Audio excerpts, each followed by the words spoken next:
ఒక సంవత్సరమైనా, ఒక దినమైనా రావాలి అంటే అది దేవుని యొక్క మహాకృప. 2025 సంవత్సరం వరకు మనం వచ్చామంటే, ఈ సంవత్సరాన్ని మన కళ్ళతో మనం చూడగలిగాము అంటే, మనమంతా ఈరోజు దేవుని సన్నిధిలో కూర్చొని మనం దేవునికి కృతజ్ఞత చెబుతూ దేవుని స్తుతించగలుగుతున్నాము అని అంటే, దేవుడు వారికి ఇవ్వని 25 నీకు ఇచ్చాడు అంటే, వారికి లేని 2025 సంవత్సరం మనకు వచ్చింది అని అంటే, ఇది మనం కష్టపడితే వచ్చిందేం కాదు, మనం అనుకుంటే వచ్చింది కాదు. మనం ఏమైనా డబ్బు పెట్టామా? లేదే.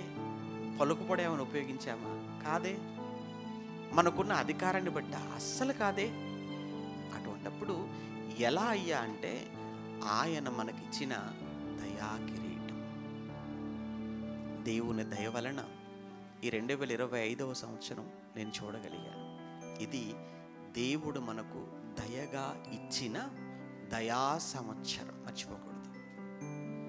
దేవుడు మనకి ఇచ్చినటువంటి, దేవుడు మనకు వేసిన ఒక, ఇంకా చెప్పాలంటే ఒక భిక్ష అంతే.